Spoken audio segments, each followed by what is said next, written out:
Welcome to this edition of Mental Health Moments. We hope the mental health news and information shared here will empower you and your family to get on or stay on a journey towards wellness, mind, body, spirit, and soul.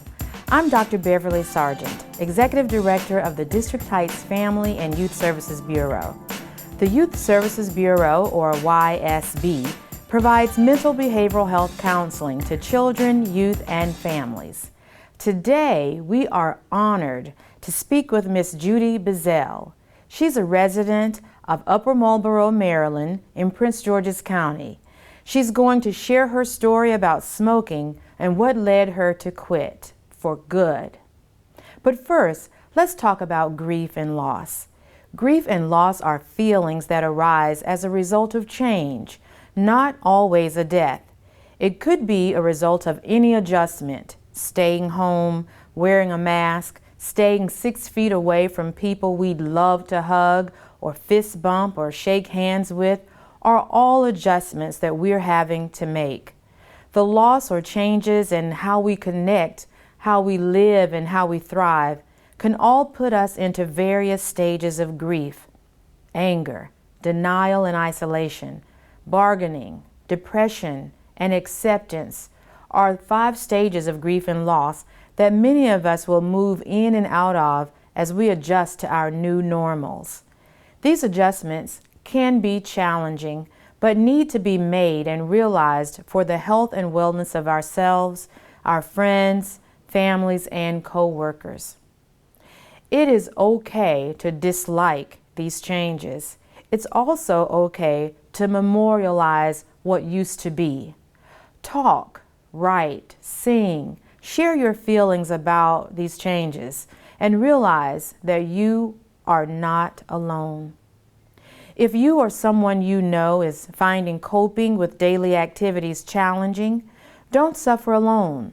If you are in crisis, call the crisis line at 1-800-422-0009 or the suicide hotline 1-800-273-8255. You don't have to be alone. You don't have to be sad. There is help every day, all day, and all night. Remember, your mental health and your children's mental health matters.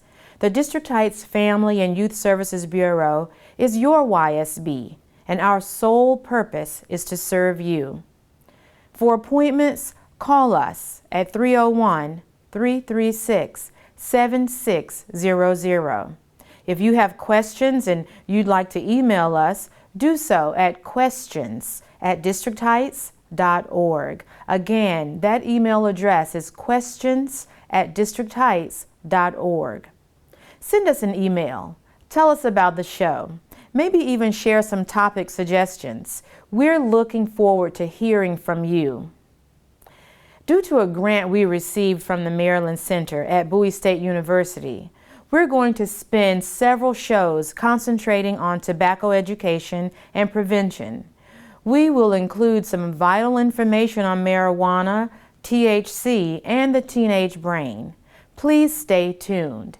This is certainly news you can use. Hi, Ms. Bizzell. Thank you so much for your time and being willing to allow me to interview you for our show. And I know it can be a little bit of a challenge to share your testimony. How about starting out telling the audience a little bit about yourself? Well, good day. Thank you so much for the opportunity to share with your audience and with you. I was a former smoker, and now I'm not. And I'm so glad about it. I worked 40 years. I've been working 40 years in the federal government. I have 2 children. I have 4 grandchildren, 5, I'm sorry. I have 5 grandchildren. And I'm really enjoying the opportunity to spend more time with my family. And while let me just say congratulations for quitting smoking. I know that had to have been pretty difficult. Tell us, how long did you smoke before you decided to quit? I smoked from the age of like 15 years old, up until maybe 31. Okay. Yeah, a long time. Okay. All right. So about 16 years. Yes. You know what? I want to backtrack just a little bit before we even get into the smoking. How has it been for you and your family during this COVID season? You just said you're enjoying this extra time, so you piqued my interest. Tell me what it's been like for you to work from home and then to be with your family, and tell us all about that. Well, working from home has been a joy for me because my daughter and two of my grandkids live with me in the home. And because I work so far away from the home, I have to leave early in the morning. I come home late in the evening, and we didn't have a lot of time. We had some time and the weekends, but not a lot of time. Being here with my daughter and granddaughters have really blessed me, because I'm finding that my granddaughters, who just turned 14, they're funny as all get out. Oh, oh Oh, wow. they are hilarious. My son and his family lives a bit ways away from me, but we're able to communicate regularly. They are doing wonderfully well and trying to stay in the house as much as possible. Oh, wow, what a treasure. So I'm glad that you and your family have found some positives about, this COVID and quarantine and, things of that nature. And it's so good to explore and find, discover new and wonderful things about family members. Yes, yes, it is. And it's just such a joy to know that we understand that family is everything. That's what my mom taught us, and that's what I've tried to pass on to my kids. Family is everything. Money, houses, cars, all of that stuff can pass away. But if you have family and a strong unit, then you have the world, because everything else you can get again. Yeah, yeah. Well, how did your family play into your decision to quit smoking? Well, my daughter, my firstborn, was asthmatic as a young child. And she continued to go back and forth to the doctor, back and forth to the doctor. I was missing a lot of time for work, and we couldn't get this asthma thing under control. We tried, my husband and I at the time, we, did different cleaning methods and took away different ingredients out of the home that may cause triggers for her, and nothing seemed to work.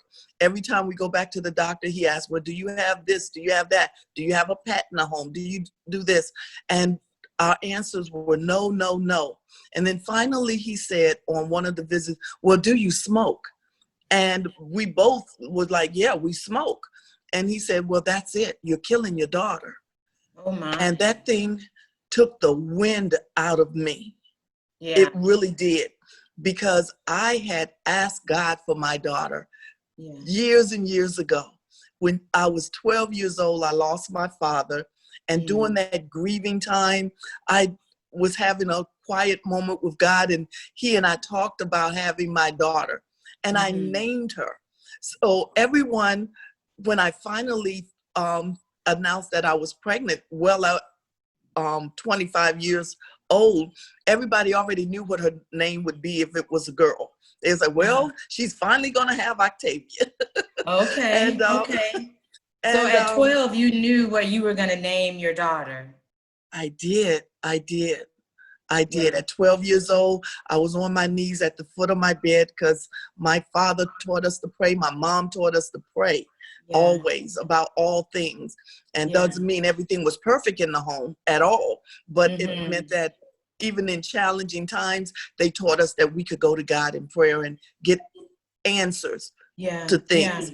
So during this grieving period, but what I hear you saying is that you were actually growing a relationship with your daughter before she was even born. Absolutely. Yes. It's amazing. Absolutely. Yeah.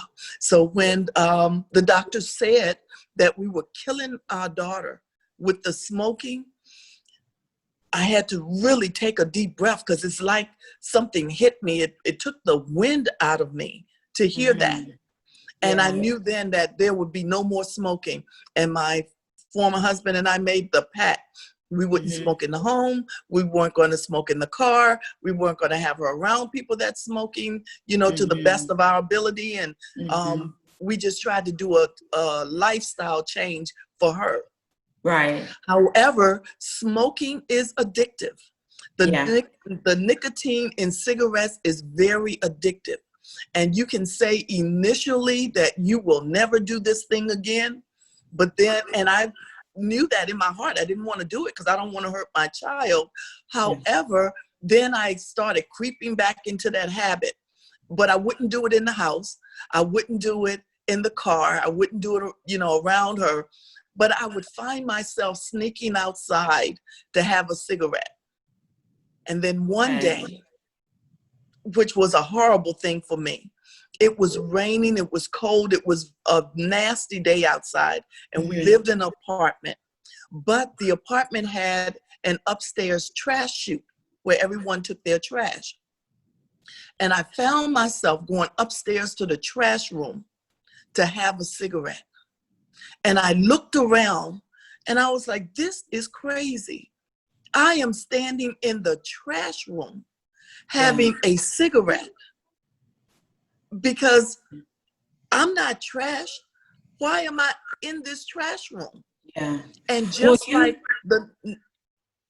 sorry, I know I'm interrupting, but you had removed the smoke from your daughter, but not from your own body.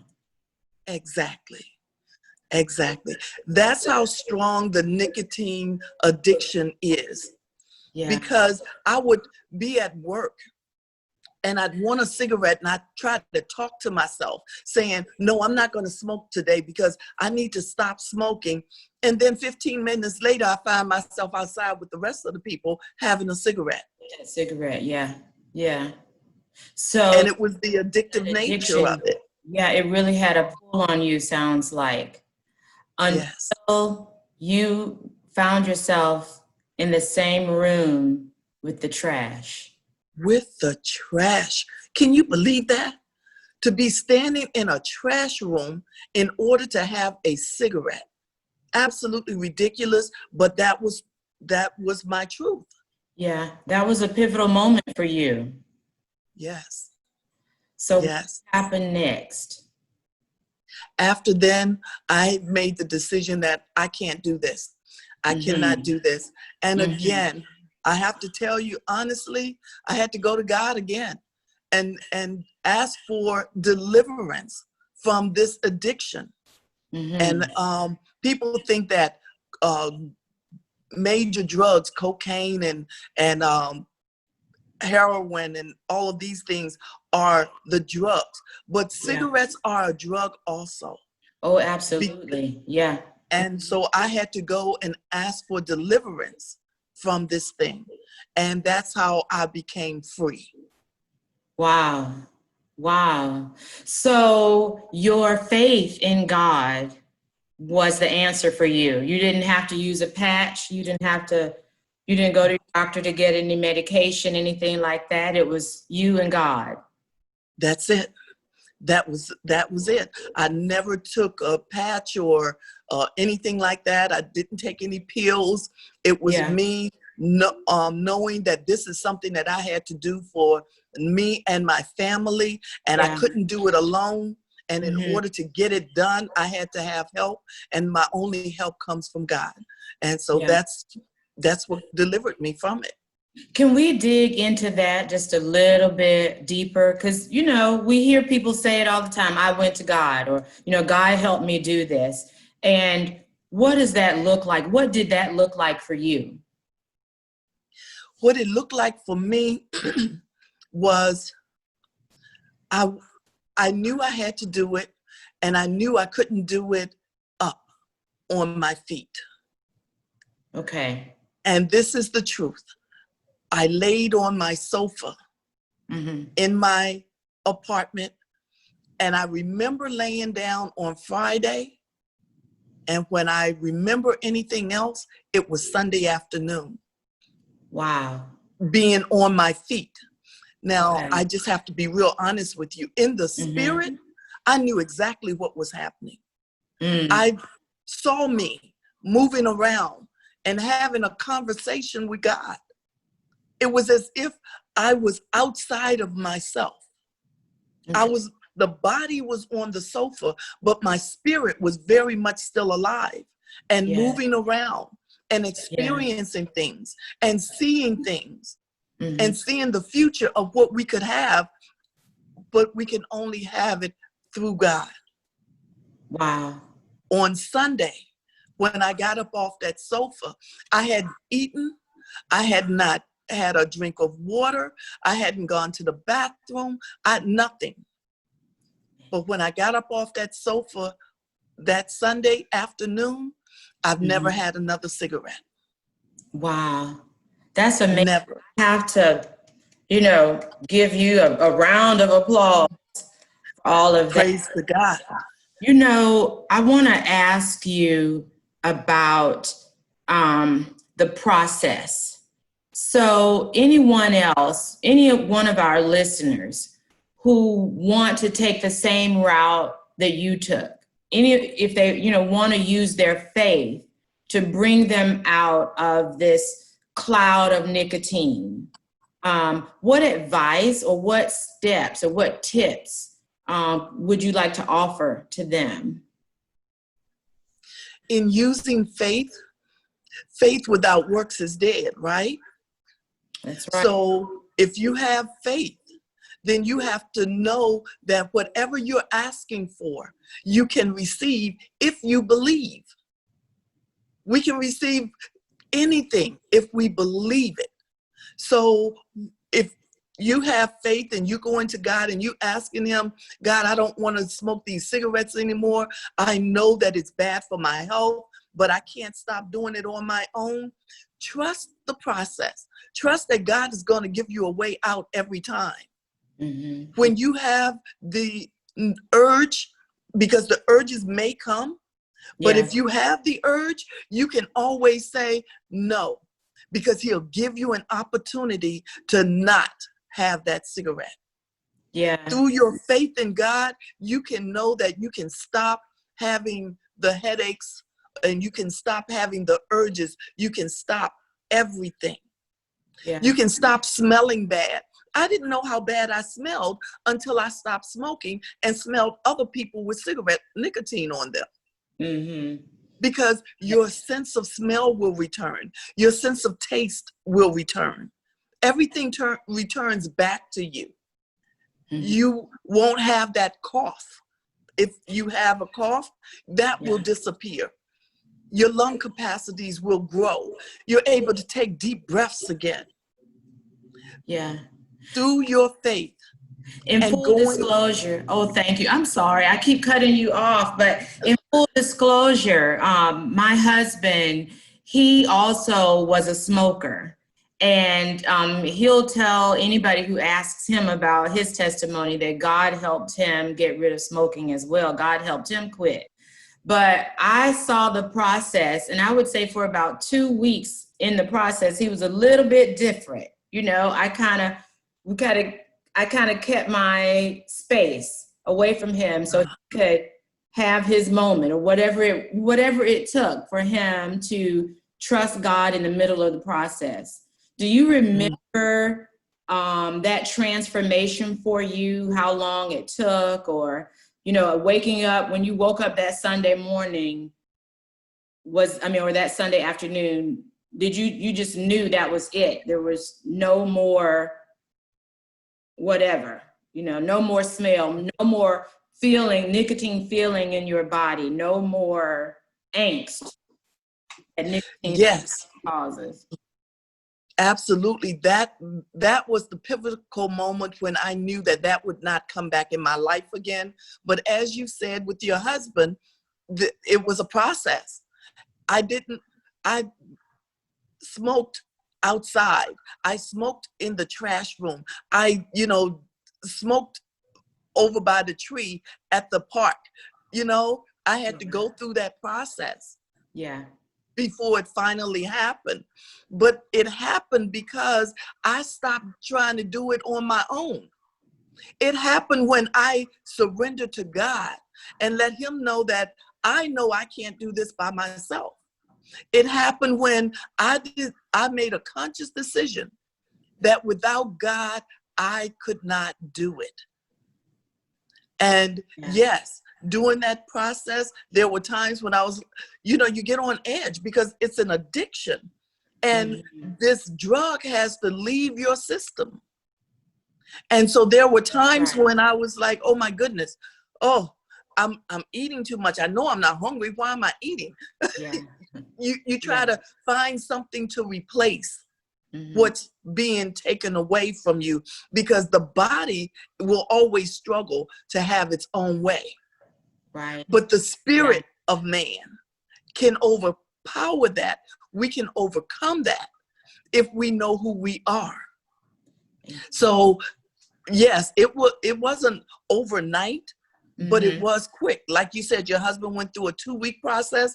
I went through a couple of weeks also, but I saw all of these things that I had to endure to get to the point to total surrender. Yes, yes. And you talked about the smell, that you didn't realize you had a smell on your clothes until you stopped smoking. Do you remember the point of when you realized that even though you did the best you could to separate that smoke from your daughter, she still had it in her clothes? Yes. I realized that once I had come out of that addiction, and I'm walking around the house going, what is that smell? And I find that the smell was in my curtains. The smell was in my rug. Yes. The smell was in my kids' clothing. Yeah. And the smell was in my clothing. There was a point in time when, because my husband at the time, he didn't stop smoking at the same time that I did. Okay. He still, respected and honored the fact that he could not do it in the home, but he didn't stop smoking at the same time. But when he would get near, you could smell it in your skin. Wow. Even in your skin, that through your pores, it comes out. So that was a very telling moment. Then I would go to my family members' homes who smoked. And a lot of times my kids, they just refused to go in the house. And I mean, they were young, but they were like, I don't like that smell. And I wouldn't make them go. Yeah. And then I started to recognize how, you know what? It really does stink in here. I don't want to be in here either. What did you do? How'd you get rid of that smell? From my home? Yes. It was washing all the drapes and the curtains and replacing throw rugs, because they were kind of old anyway and it was time to get rid of them. So thanks be to God. Let me tell you this. When you stop smoking, you save money. Yes. Because I didn't realize that if I didn't buy those cigarettes, I had extra money to buy a throw rug for my home. Yeah. How about that? Yeah. So that's how, and washing everything, putting coats in the cleaners and having them to freshen everything up. That's how we find, or just getting rid of things, because as I said, my kids were small, very small at the time. So they grew like weeds. So it was easy to transition the bad clothes out of the home as we were buying new things and not having the smoke to return. So that's how we ended up doing that. Okay. Tell us about the health benefits, your health benefits of stopping smoking, and how it helped your daughter. Well, for me, as I said earlier, I found that I could breathe differently. I didn't have any breathing issues that I knew of at the time, but once I stopped, I found that I could take a deep breath, and it felt good. I could smell things again. I mean, truly smell. I didn't realize that I didn't like maple syrup because I couldn't smell it. I couldn't taste it well. And then I realized through this process, I don't like maple syrup. Wow, For that's my daughter, interesting. for my daughter, she stopped having the asthma attacks as often. Okay. And then as we talked more with the doctor, he said, well, one of the things you can do is get her out of this area, because DC area had so much pollution. So my daughter went home to stay with my mom for a few months. And during that time, she had no asthma attack. My mom How lives in about the that? country. Okay. She had no asthma attacks whatsoever. She didn't have any kind of allergy reactions to anything. Okay. And when she came back here, she didn't have the attacks the way she was. They would be real mild until she transitioned out of them altogether. Now today, she's in her late 30s today. Okay. I don't want to tell her age. Yeah. But she's in her late 30s and she doesn't have asthma attacks anymore. When she gets a bad cold or bronchitis, she may have to, like most people would, use a puffer or something. But for the asthma attacks, they are all gone. Oh, wow, and I that's contribute wonderful. all of that to her not being around cigarettes. That's wonderful. Well, we have a few minutes left, so I want to give you the opportunity to share any words of wisdom with parents who know their children are smoking, or even to kids who are listening to this and they're smoking. What message would you like to send to them? I would say to the parents that kids do what you do more so than they do what you say. So if your children are seeing you do it, then they're more apt to do it also. My mom never smoked a day in her life, but my father smoked all of his life that I knew of. My father and everyone in all of the men in the family, a lot of the ladies in the family, they all smoked. So when I started to smoke, I didn't see anything wrong with it because all the adults in my life did it. And if they did it, then certainly there was nothing wrong with it. So all of the kids in my age group, they started smoking along with me, not just for peer pressure, but because what's wrong with it? The adults do it. So I would tell parents, please model what you want your kids to have. To young people, I would say, if you are smoking, stop. If you're not smoking, please don't start. Because those ones who are smoking, there are damaging effects to cigarettes because of the additives in the nicotine. Well, nicotine is one of the additives, but they are adding even more stuff in it that damages your body. COPD, asthma, any other kind of damaging lung effects, to include cancer, comes from the additives that they put in the cigarettes. I would ask you to please stop it. Stop. You are too important.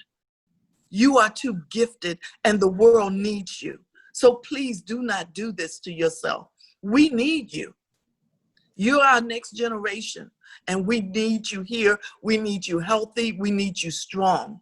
We need you ambitious, and we need you doing things that will promote prosperity in our lives. Well, those that are not doing it, please continue to encourage your friends who may be doing it. Encourage them.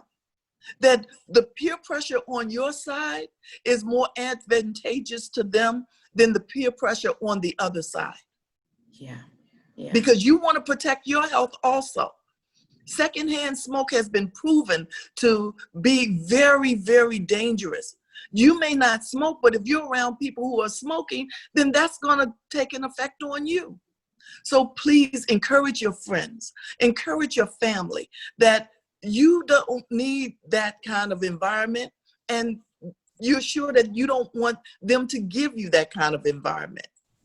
And together with communication, with openness, with prayer, we can overcome this thing. Ms. Bizzell, powerful words of wisdom. I can't add anything to that. Thank you so much. And again, we appreciate your time. I appreciate your willingness to tell your testimony. And just thank you. Thank you so much. You are so very welcome. I thank you. I thank you for all that you do for the community. Please, we hold you up. We lift you up. We'll keep you lifted up in prayer also, because we know that what you do is not an easy thing, and know that you are appreciated. Well, thank you. Thank you very much. And I do have to put a little plug in for the Youth Services Bureau in the City of District Heights. We have an awesome staff, and no man or woman is an island. So I really appreciate all of the work that they do as well. And this couldn't happen at all without them, and definitely could not happen without you. So thank you. Well, you have a wonderful day. I really appreciate the opportunity. Thank you, Ms. Bizzell, for sharing your story with our listeners. Your story is a testament of strength, empowerment, and help. Finally, for our listeners, our viewers, if you have questions or concerns, please email us at questions@districtheights.org. Until the next edition of Mental Health News, I'm Dr. Beverly Sargent, Executive Director of the District Heights Family and Youth Services Bureau. Be safe, be wise, and don't be afraid to ask for help.